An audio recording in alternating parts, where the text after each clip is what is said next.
9 things you want to know about creating a course. Hi, I'm Lucy Griffiths and I'm going to show you 9 things that you want to know about creating that course that will sell and that course that will bring you leads on repeat.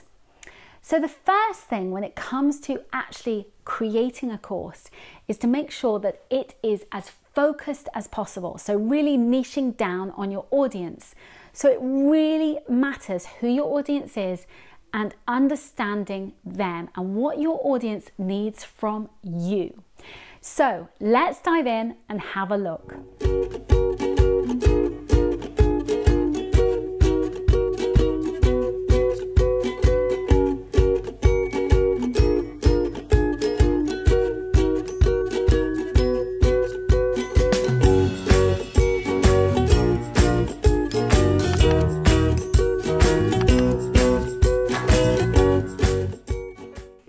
When it comes to course creating, one of the most important things that you can think about is actually your mindset, how you feel about the course.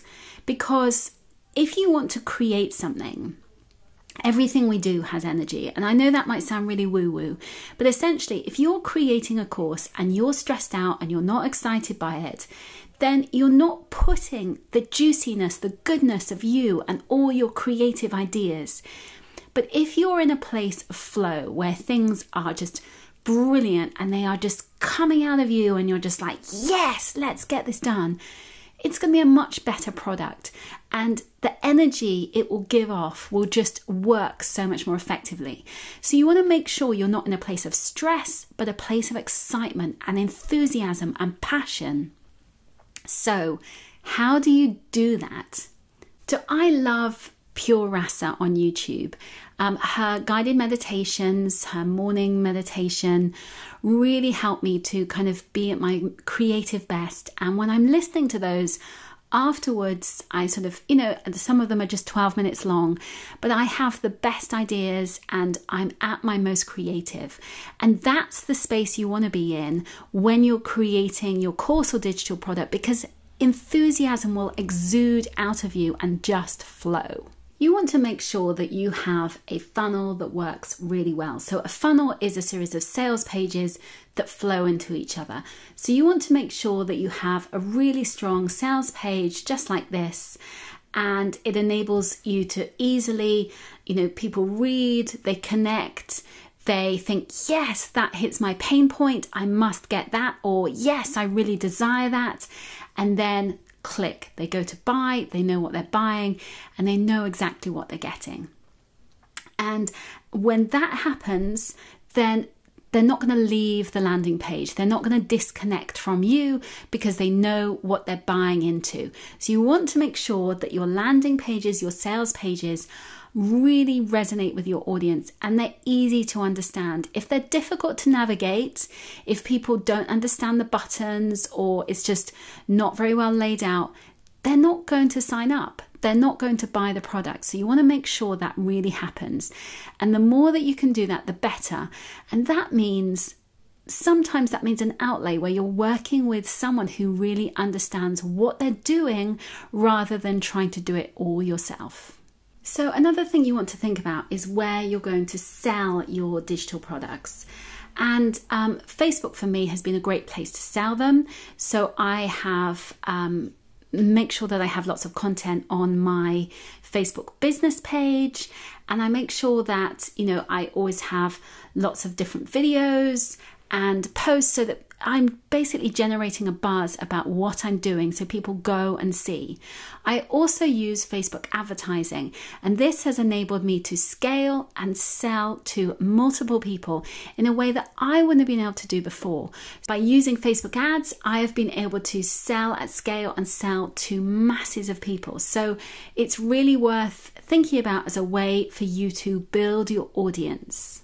My YouTube channel has also been a way that I have built my audience.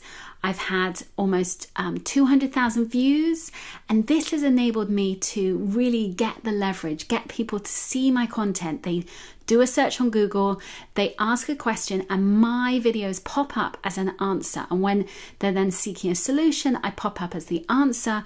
And that has enabled me to scale and sell. And it means that when people are then watching the video, I'll say, oh, access my freebie. And then from that, then they join my email list and get to know more about me. And it's a really great way to build trust. So even if they first of all see an ad and then they happen to see my YouTube channel to check more out about me, they see the depth of my content, and that has really segmented those relationships. I have lots of people who tell me that they are watching me while they're running at the gym or whatever it may be. And so they're watching my content, they're binge watching my content, so they know all about me before we first start to work together. Pinterest has also been a great driver of traffic for me. And so this is another free way that you can attract people to connect with you and buy from you. So I have lots of pins about my blog posts, and people click on those pins and then they happen to access a freebie.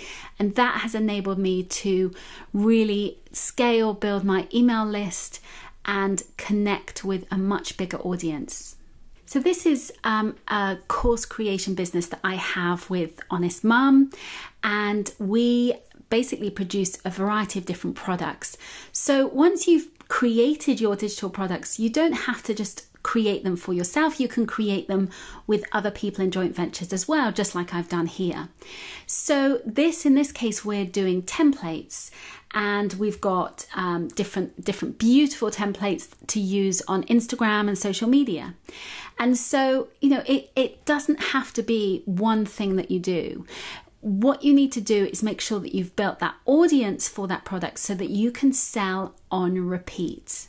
Another thing that you could do if you're a graphic designer or a mumpreneur is creating digital planners. So as you can see here, these are ones on Etsy, and there's digital planners for everything from students to mums to business owners. And digital planners are amazing. They're really great as a way to, organize your life, your stuff, what's going on. But rather than having a physical product, it's literally on your iPhone, your tablet, whatever it may be. And so that could be something that you created. It doesn't just have to be a course. It doesn't just have to be a digital product like an ebook.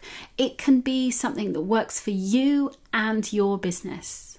So this is my course, which is Confident on Camera.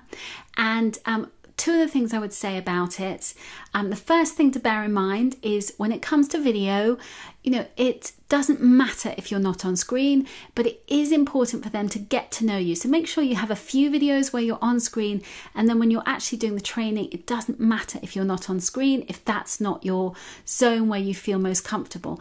But videos, people really connect and they love video, and the video market is growing massively, so it's worth thinking about doing videos for your courses.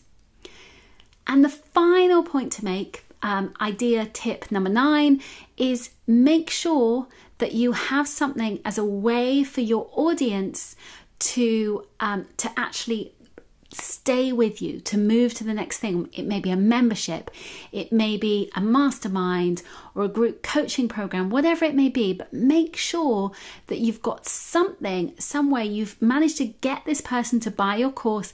Now you want to keep them, you want to nurture that relationship and build that relationship, and so make sure you've got a place for them to go.